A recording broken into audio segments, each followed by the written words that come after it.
Hi guys, welcome back to the second part of our final third part of the Egyptian series.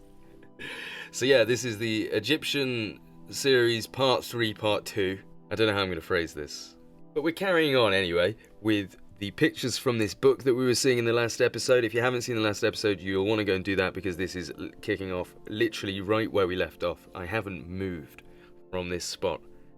So, yeah, you'll want to go do that first. But we're going to look at some of these images from our architecture book. Our beautiful German and French architecture book. Down at the bottom here it says, according to antiquity experts, a temple of Nineveh was taken from a medal which one sees in an Egyptian mummy. So they found a medal or a medallion or something with an Egyptian mummy that seemed to depict a temple of Nineveh, or the temple at Nineveh. Now, Nineveh is Mosul today in northern Iraq, supposedly. So that's possibly what this is depicting, a temple at Nineveh. Now look at that. Look at the way these are burning, these almost like chimneys. At least somebody had suggested that they could have been used as chimneys of some form. That man would be brilliant, wouldn't he? But yeah, look at all this raised land, like that there. It's not just a wall, the land's sitting on top of it. So that's quite something, isn't it, when you consider that level of landscaping. Silly, we think this is the temple at Nineveh.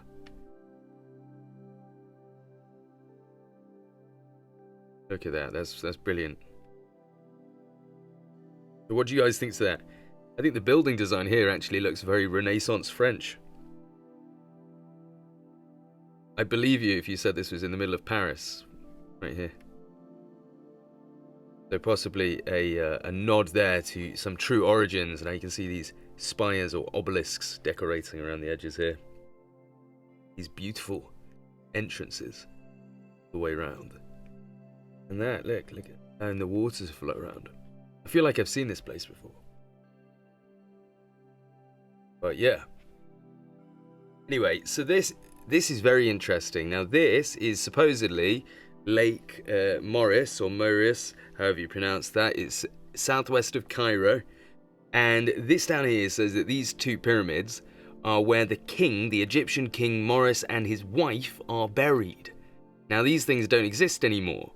But you might remember yesterday, and if you don't remember, go and watch, on one of the maps that we looked at, out in Lake Moeris, which is southwest of Cairo, there was two gigantic pyramids built on the island. Do you remember it said sepulchres, which is tombs? So that is what that was referencing. So I'm really glad we found this, because now we know what was going on those two islands. Look at the size of these. Now these are missing, they're not here today, they're completely gone. Yet these were supposedly built for the king and his wife on this island. That's ridiculous. I'm really interested in that link to yesterday's map. If you don't remember, go and watch that, because at one point I was talking about how the pyramids near Giza were very small and insignificantly drawn, as opposed to these two much bigger pyramids were situated on an island in the middle of this lake. And I made a point of saying, why are the ones on the island shown as being the biggest when we know that Giza's the biggest? Well, this is giving you an indication as to why. Because these massive pyramids were supposedly there. Look at these. And now that just makes sense. That answers our question from yesterday. Why were two pyramids shown on this island in a lake as being bigger than the ones at Giza and more important? I don't know if these are gods or if these are the guy and his wife. But look at that. That's ridiculous. So out on that island, I should probably bring that map up again just to let you see it, but should I do that? Should I go and get that map? It's going to be so much effort. Fine, I'll do it. Right, here we go, as promised. Here is essentially where Cairo is today. Here's Memphis, the ruins of Memphis under Giza today. Here are pyramids, the pyramids at Giza, supposedly. And over here in our lake on the island Sepulchrum Moridis Regis, the tomb of King Moridus, or Moeris. See? So these, the reason they're shown as being bigger is presumably because they are. So I'm sure they would have known that they were bigger than the pyramids of Giza, but that has just answered a question from yesterday. So there we go, we have learnt something together. Excellent. Now today this is known as Lake Karun, and it's much smaller, and it says in prehistory it was a freshwater lake with an area estimated to vary between 490 square miles and 660 square miles. So today it's a lot smaller, it doesn't exist like this, which is very strange, isn't it? But when it did, it had these gigantic pyramids which are being shown as being much larger than the ones at Giza. Now obviously this doesn't mean that they were larger, perhaps it's because the king is more important than the ones at Giza, I don't know. But I think it says something, because we talked about this. Why aren't the pyramids at Giza the huge ones with giant arrows saying come here, these are the biggest, or something, you know, when you've got this over on the island. Now these don't even exist today. That is intriguing. But back to our image of the pyramids, you can see just around the outside, we'll show you the buildings just on the coast of this little island, and then consider the size of this. Look at that. It's crazy. And then obviously this in the middle as well. But just look at that. And no wonder this was depicted on that map as being in the middle of this lake. Because look at that, they're humongous, they're gargantuan. Don't know what to say. I'm just really impressed, and I want to know more about these pyramids. I don't know why there isn't more information about them. If you'd like to learn more about these, by the way, if you'd like to see more images, I might throw up a couple, but if you'd like to see more images of these, just look up Lake Moeris, Moeris, Lake Moeris pyramids, and you'll find, straight away, you'll find pictures of these. So that's the way that you locate it. Right, on this next image we've got our waterfall here. It says, the situation of the cataracts of the Nile, more than 100 ells high and 1 league wide. Now a cataract is a large waterfall. So the large waterfalls of the Nile, which were 100 ells high and 1 league wide. So a league is 3 statute miles, so that changes apparently. Anywhere from 3.9 to 7.4 kilometers around here. So 3.9 to 7.4 kilometers across. And an L is, well, it actually translates to an arm, but it's about 1.1 meters. So we're looking at 110 meters tall, according to this. So 110 meters tall and about 3 to 7 kilometers wide for these waterfalls at the Nile. Now, further down, we see Petit Fort, so a small fort. Now here, for B, it says the ancient ruins of Thebes, where the most magnificent ruins in the world are made. So these are the ruins of Thebes right here. And over here, C, it says various pyramids equaling those of Cairo. So, near the Nile waterfall, with pyramids that equal those of Cairo, presumably the Giza pyramids it's speaking of here, near the ruins of ancient Thebes. And obviously we've got our small fort over there. We'll zoom in a little bit and let you admire this. And you see what I mean, by the way? When I translate things, it takes a lot longer, because we got to go through all this stuff. I know it's more interesting when we know what we're looking at, so I won't complain. But it takes a hell of a lot longer. Look at this. So a smaller pyramid there, we've got all these ruins, buried ruins as well, you know, not just ruins. Look at this, this is the top of a building, so this is covered up. All this mud and dirt, what's happened here? Some kind of cataclysm, definitely. This isn't just a case of, oops, we accidentally left this city uninhabited a little too long and now all the buildings have fallen down. which, you know, that seems to happen in history, doesn't it? People seem to just forget. Oops, we left London alone for too long and it's gone and fallen over. But, yeah, and that's actually a star fort type, isn't it? Bastion. See, with our moat around it. Very simple bastion fort there, with a bridge across for the entrance. See, that's not what we're really here for, is it? It's the ruins of Thebes and our pyramids, which are supposed to equal that of Giza. So these are very large, near the ruins of Thebes and the waterfalls of the Nile. Now, interestingly, the ruins of Thebes, of the Egyptian Thebes, the ruins are found in modern-day Luxor in Egypt. If you watched yesterday's video, which if you haven't, you should go and do, and if you have, you should go and do it again after this. If you watched yesterday's video, you'll remember that we talked about one of the sphinxes apparently being located during construction work in Luxor. In 2018, that was something that was reported, that they'd found a sphinx under the ground in Luxor.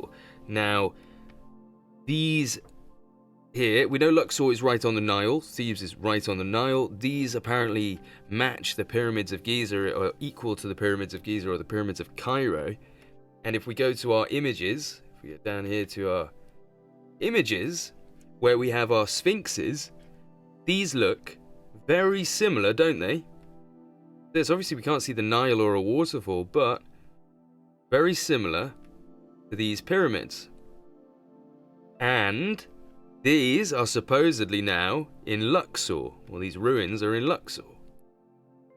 These pyramids look like this.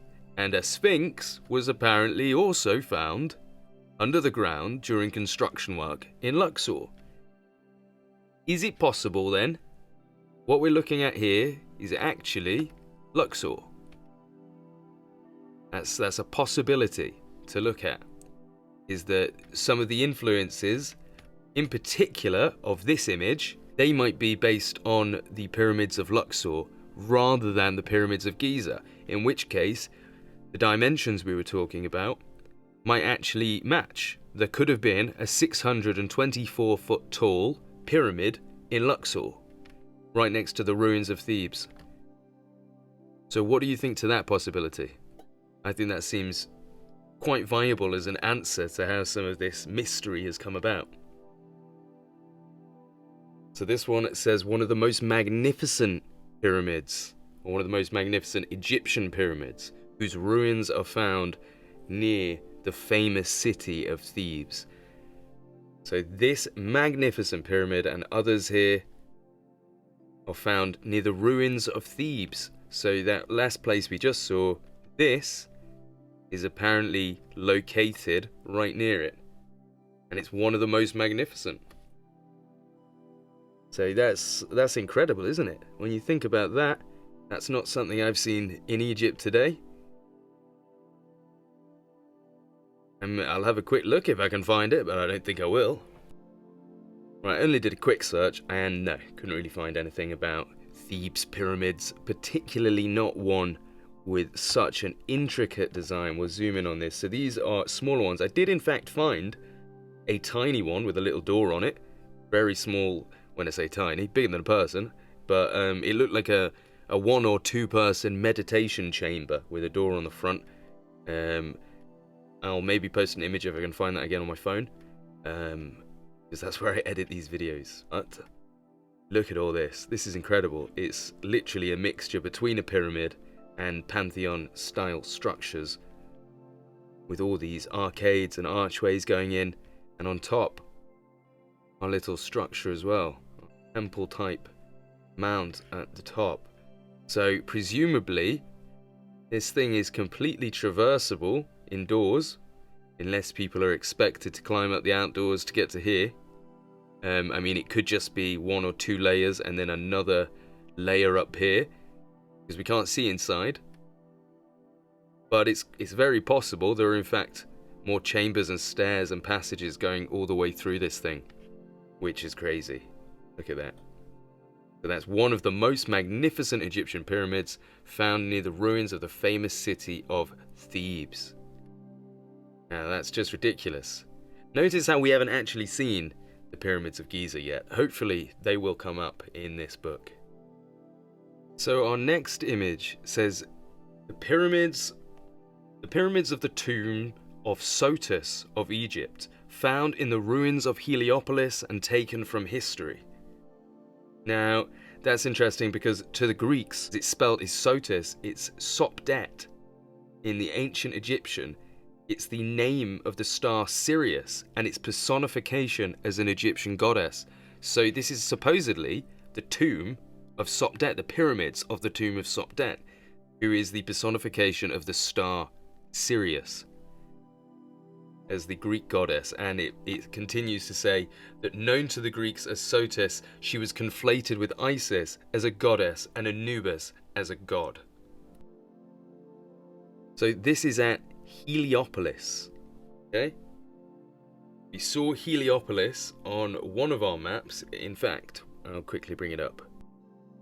Here was one of the images we looked at. So it wasn't a map, sorry, but we did see it on one of our maps, but I'm not actually going to bring up the map again because I've already closed the tab and you guys made me bring up the map once. You're not going to do it again. But there's Heliopolis, here's Memphis. So presumably in here is the thing we're looking at now. This, so there's also pyramids over here. So Heliopolis has the pyramids of the tomb of Sotis,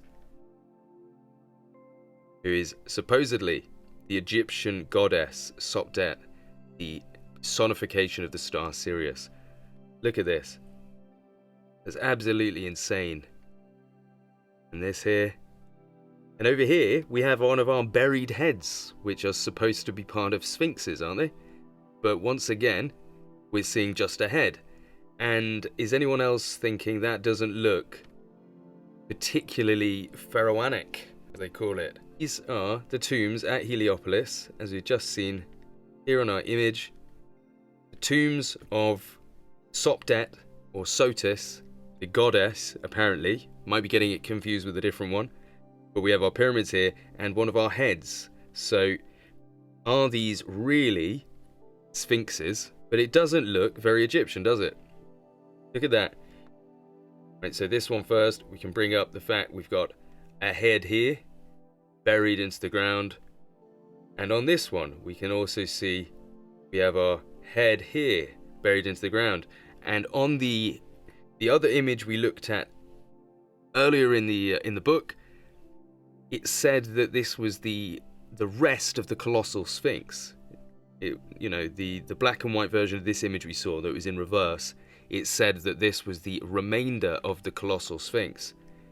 So, does that mean that there was another sphinx at Heliopolis, or is this just a head? Because evidently that doesn't have any kind of headdress or anything on, that's actual hair, and that person doesn't look particularly pharaonic, which is something that was noted again in a book we were reading yesterday, that these things seem to have been made to look more Egyptian, because that doesn't look very Egyptian, does it? It just looks like a person. Where are the usual things we see on these designs? They're not there. Now we've got our hieroglyphs here. Somebody could actually decode those and tell us if they're just nonsense or if they actually say something. There's many ways you could do that. I'm not going to do that because I don't know how to speak Welsh. Our next image just says the Egyptian tombs near Grand Cairo. In Grand Cairo, I think it says near. But yeah, the Egyptian tombs near Grand Cairo. Again, look at these. A lot smaller monuments than we're led to believe, aren't we? Because we're told, obviously, that they get placed under the gigantic pyramids. The huge one we saw, the tombs of Moeris and his wife. But these are much smaller. Notice with their sphinxes around the outside, though. That's very cool, isn't it? And this building in the background, which doesn't look very Egyptian at all. Right, so if someone would like to translate the rest of this, feel free, because it's actually really difficult for me right now. But this main bit just says, after the simplicity of the pyramids of Egypt, posterity does not find remains of a more ancient architecture than in the mausoleums. So these are mausoleums. Images here. Quick zoom in on those for you to see. And it does give you little letters that correspond down to below, where you can have a bit more of the descriptions, as you can see here. So if you'd like to translate that stuff, feel free. So this says the labyrinth of Crete, the temple of Venus at Athos in Cyprus. So here is our temple of Venus, and this is our labyrinth of Crete. In Greek mythology, the labyrinth of Crete was the one which held the Minotaur, and it was built for King Minos of Crete at Knossos. So this supposedly is where the Minotaur was kept, this labyrinth, which is interesting, isn't it?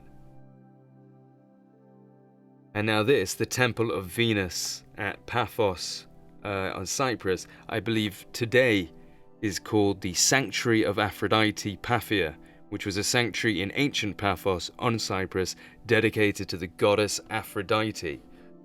Located where the legendary birth of Aphrodite took place, it has been referred to as the main sanctuary of Aphrodite and was a place of pilgrimages in the ancient world for centuries. So the ruins of that still stand today. None of this, just the flooring really. But that is supposedly the Temple of Venus on Cyprus, right there.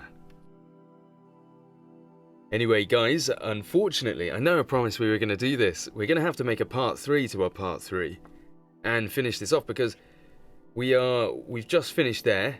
We're up to here, which is the giant in the ground. If you remember from the last video at the beginning, there was a giant on that map in the ground. We're up to there, which is, you know, here, and we have got all this to go. Look, it won't even load. That's how much we've got to go. It's ridiculous. We a hell of a lot to go.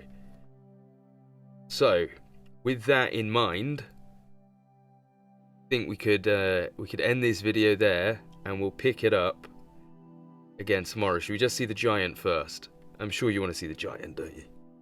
Right, fine. We'll see the giant. And once we've seen this, we're ending the video there, and we'll pick it up in the next one, where I'll finish off this book. Hopefully. I say that, probably not with all these. This will end up a 10-part series of its own. I didn't realise what I was signing myself up for. Right here, if you give me a moment to translate this, something about the Colossus of Athos at Macedonia. The Colossus of Mount Athos in Macedonia, according to the design formed by the architect Dinocrates of the Great Alexander. Dinocrates of Rhodes was a Greek architect and technical advisor for Alexander the Great, known for building the city of Alexandria and the reconstruction of the Temple of Artemis at Ephesus. So, this guy was a bit of a big boy designer, and he supposedly built this, the Colossus of Mount Athos. So, not only was he designing entire cities, but he was apparently building this. I can think of a few YouTube channels who would be looking at that and thinking that's a real giant's body. My friend Mike, if he watches, will definitely be looking at that as some symbology. But look at that. That's very interesting. And all the way up here, this huge thing. This guy is monstrous. Look at the size of him. Look at that. The Colossus of Mount Athos. Now, if you look up Dinocrates, you'll find this image, and you'll be able to view it yourself and see what more you can find out about it. Here it says that Dinocrates is noted by Vitruvius in the only surviving architectural treatise from antiquity for his plan to sculpt in the flank of Mount Athos a colossal image of Alexander holding a small city in one hand and with the other pouring from a gigantic pitcher a river into the sea. So this was supposedly a plan to carve this into the mountain, with him holding a small city in his hand and pouring a river into the sea from a pitcher, as in a pitcher of water, not like a picture. So that's incredible. Can you imagine if he'd managed to get away with that? But I like the idea that, you know, he just had plans for it. Just some plans. It's fine. He was never going to do it, but he had plans for it. That's ludicrous. Can you imagine if you've got an architect that builds your cities and you come in one day and you find him scribbling on the wall about how he's going to turn the mountain into a giant statue of you? You'd be a bit like, Dinocrates, mate, taking your medication today? You're doing that thing again. Oh well. And on that bombshell, I think we'll end tonight's episode. So thank you very much for watching. I hope you enjoyed it. If you haven't watched the other parts, go back and do that. And we'll definitely make a very strong effort to finish this book in the next couple of episodes, but I think we're going to have to. It's up to you. Would you prefer me to blitz through all these photos and just show you them as quick as possible, point, go, look at that, look at that, look at that, and then move on? Or would you rather me translate some stuff like I'm doing and, you know, give you a bit more information about the things themselves? It's up to you, because we could definitely get through the book a lot quicker if I don't bother explaining half this stuff, because then I've got to go translate things and find other stuff. So your choice. You let me know in the comments below if you'd rather we just speed through it and see everything. Alternatively, I'll post the link to this book in the description and you can view the book yourself if you want to cut out the middleman. But tell me if you'd prefer me to slowly go through these images as we're doing, you know, making connections, saying how things, you know, link up to history and where they place and if they were real or not, if they're still standing, etc. So let me know. Anyway, thank you for watching and thank you for your continued support.